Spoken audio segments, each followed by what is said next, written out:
Hello everyone, hope you're all doing well. It's been a couple weeks since the wedding, and our friend from Germany has expressed some concerns about breaking his watch, so here's a little video for you. Really important, before you do anything, you have to pour yourself some whiskey. I have Hill Rock. It's a whiskey made in New York. It was a gift a while back, and it's in this cool glass, so that's what we're having right now. All right.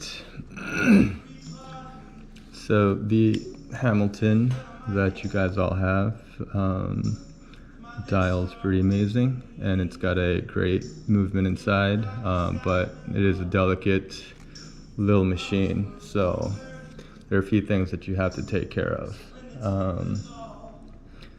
All right, so right now it's been sitting, so the balance wheel is not spinning, and today's the 16th, but the date is showing the 13th.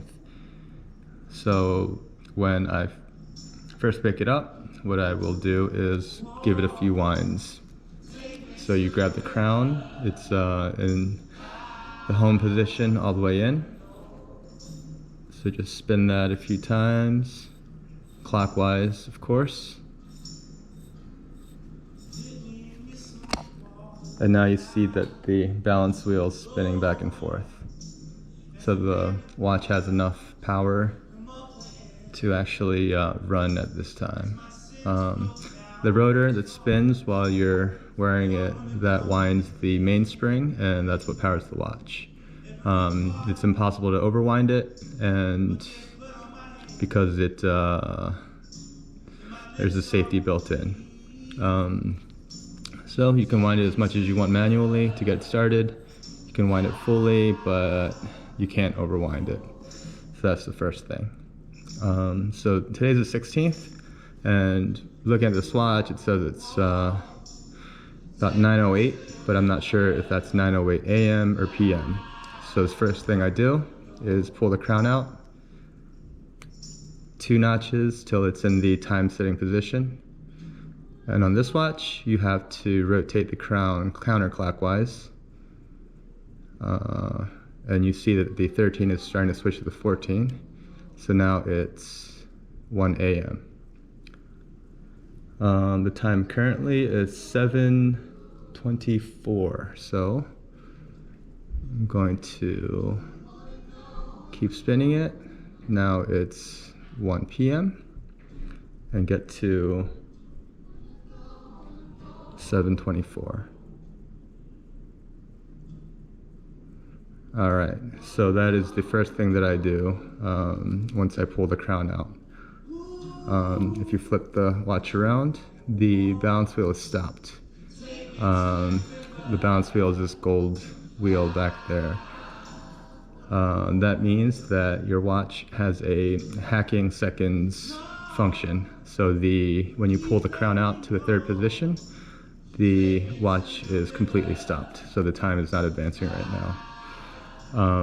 So now that we have the time set, and we know whether it's AM or PM, and it's PM, we're gonna set the date. So usually it's kind of difficult to feel the first notch, so I just push it back all the way in, pull it out 1 click, and then on this watch, you have to rotate counterclockwise. So I'm pulling the top towards me, from 14 to 15, 15 to 16, and then push the crown in, and then you're done. If you do that, that's the proper way to set it. Follow those steps and you should be okay to wear this for years and years. At some point, the time is a little slow or a little fast. You're probably going to text me, and I'll tell you to take it to your local watch guy and have it serviced, but that'll be in a while, hopefully not for years. So that's it. One thing to keep in mind is that you should never set or wind or do anything to the watch when it's still on your wrist. So the crown is attached to a very thin pin, and you can break that off if you're winding it at off angles. So always wind it off the wrist and just in your hand, just like this. All right? Hope you guys are doing well and drinking some good booze and eating good food and living great lives. I'll talk to you all soon. Bye.